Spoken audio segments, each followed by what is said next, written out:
get to our panel now. Treasury Partners Richard Saperstein and J.P. Morgan's Abigail Yoder. It's good to have you both with us. So what's your take for somebody who's been making the case repeatedly to just keep leaning into the mega caps?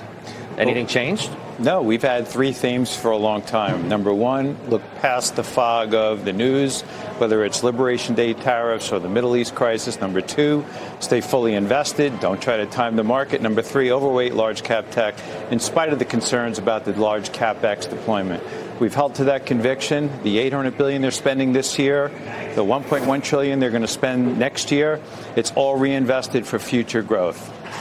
I don't feel like that differs that much from what your current view is, does it? No, not really. I mean, I think when you look, and this earnings season has been spectacular. I know that we have some very large names on deck next week, but I mean, tech is growing earnings 50%. 50%, like it's absolutely unbelievable. Yeah. Even if you X out these one-time gains that a lot of these companies had, I mean, now the overall S&P 500 is growing 20% this quarter. This is the sixth consecutive quarter of double-digit earnings growth. The only other time that we've seen that is coming out of a recession, coming out of the global financial crisis, right? So this really is a step function change in terms of the earnings profile of the S&P 500. And again, we're at all-time highs, but we are not at all-time high valuation. Is that why this is not a bubble? Is that how you would answer that question?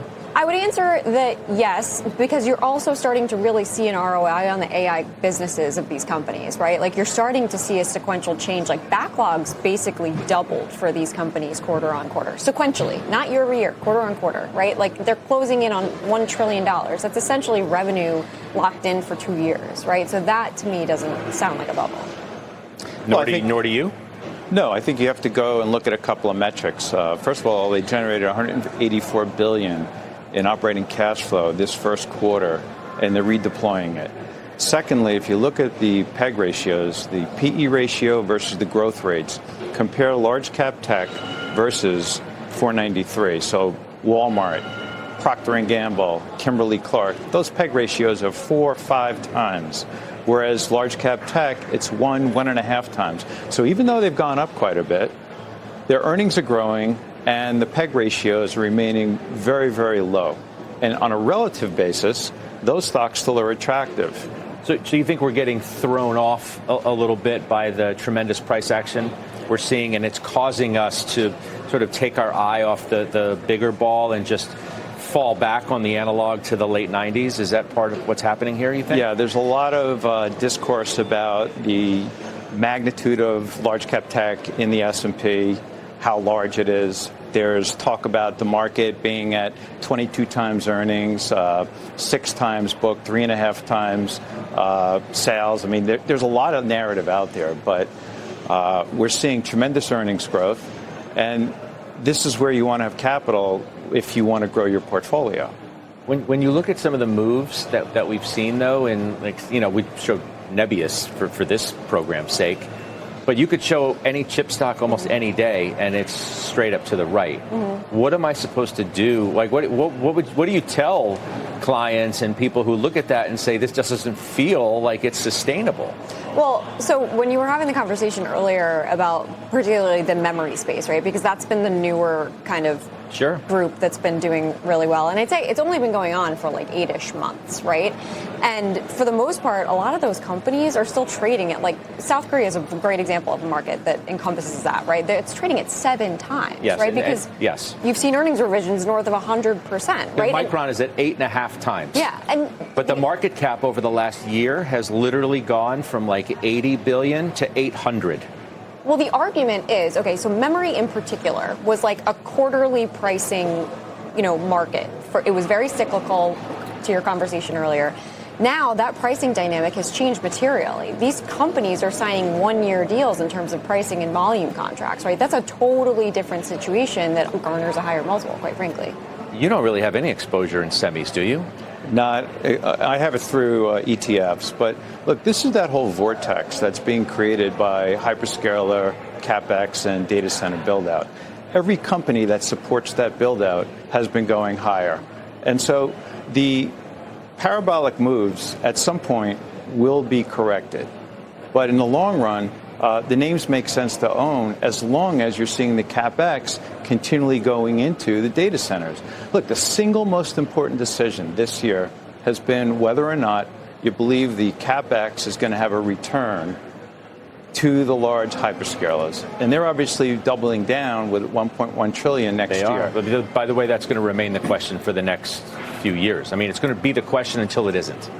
Exactly. And you're seeing a divergence now between those that produce chips and those that don't. So Google and Amazon are producing chips, Google GPU, Amazon Trainium versus Microsoft and Meta, which do not. So you're seeing a divergence in the performance of these stocks since the last earnings season. They all reported great earnings.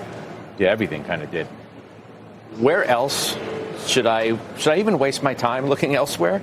It's like this is sucking all the oxygen out of the room. It almost feels like looking at other parts of the market, Abby, are just becoming too difficult for people, and that's why they keep playing the same tune here. Yeah, it's been pretty painful. I think when I think about our most contrarian recommendations are around financials and healthcare, right? The two worst performing sectors year to date. And there are different reasons for that. But I would say there is a big push just in terms of money flowing into tech. I think one of the interesting stats this week was when you think about all of this inflation narrative and this concern around the war in Iran is, looking at the retail ETF, the XRT, that had the worst one-day relative performance to the S&P 500 in almost 10 years, right? So I think there is very much a divergence in terms of underneath the hood as it relates to the market, and it's creating opportunities. I think healthcare, again, and financials are the ones that stand out to us. What are your contrarian plays? 4 alternatives, okay? All right.